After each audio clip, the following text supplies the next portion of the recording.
Hey everyone, it's Samar 11. Living with inflammatory bowel disease or IBD can be tough, especially when it comes to figuring out what to eat. It often feels like there's a whole list of foods you're told to avoid, and it can get overwhelming. But hey, knowledge is power, right? Today we're diving deep into the world of root vegetables. Now I know what you're thinking, root vegetables are supposed to be healthy. And you're right, for many people they are.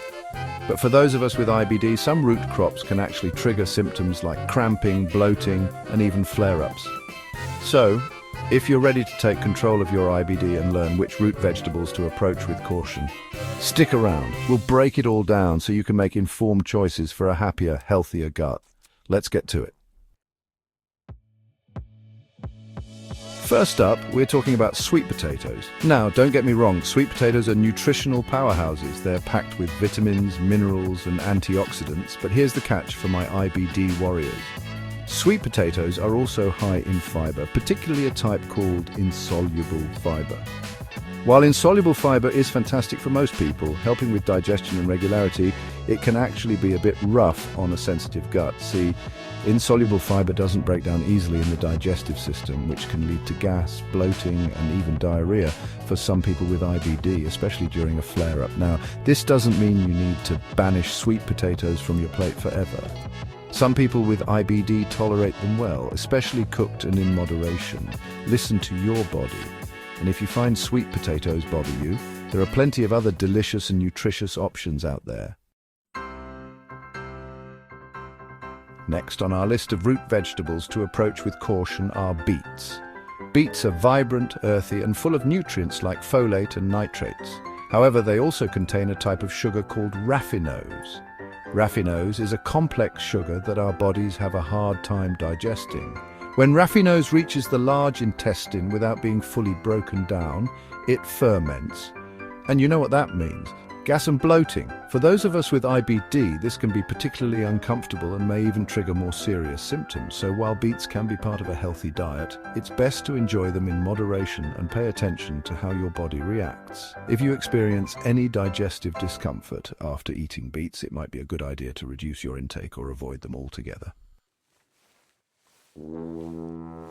Let's move on to another popular root vegetable, carrots.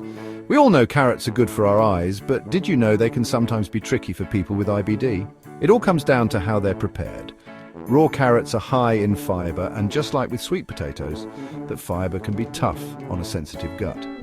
Chewing helps, but even then, raw carrots can sometimes cause gas, bloating, and abdominal pain for people with IBD.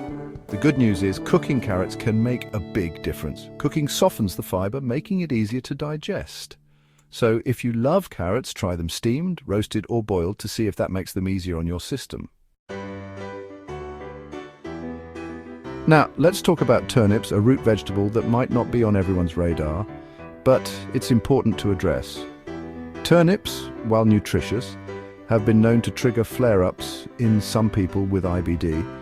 This is because turnips contain a compound called glucosinolates. Glucosinolates are thought to have anti-inflammatory properties for most people, but in some individuals with IBD, they can actually irritate the gut lining and worsen inflammation. It's important to remember that everyone's triggers are different, and what bothers one person with IBD might be perfectly fine for another. If you're unsure about turnips, it's always a good idea to start with a small amount and see how your body reacts. Last but not least, let's discuss radishes. These little red root vegetables pack a peppery punch, but they can also be pretty tough on the digestive system, especially for those of us with IBD. Radishes are cruciferous vegetables, which means they contain compounds called FODMAPs. FODMAPs are fermentable carbohydrates that can be difficult for some people to digest, leading to symptoms like gas, bloating, and abdominal pain. If you're a fan of radishes, it's best to enjoy them in moderation and be mindful of how your body responds. If you experience any digestive discomfort after eating radishes, it's a good idea to talk to your doctor or a registered dietitian. And there you have it, 5 root crops that IBD patients should avoid or at least enjoy with caution. Remember, managing IBD is all about finding what works best for you. What triggers one person might be perfectly fine for another. It's always a good idea to keep a food journal to track what you're eating and how it makes you feel. This can help you identify your personal trigger foods and make informed choices about your diet. Most importantly, remember that you're not alone in this journey. If you have any questions or concerns about your diet or IBD, don't hesitate to reach out to your healthcare provider or a registered dietitian. Take care and stay healthy.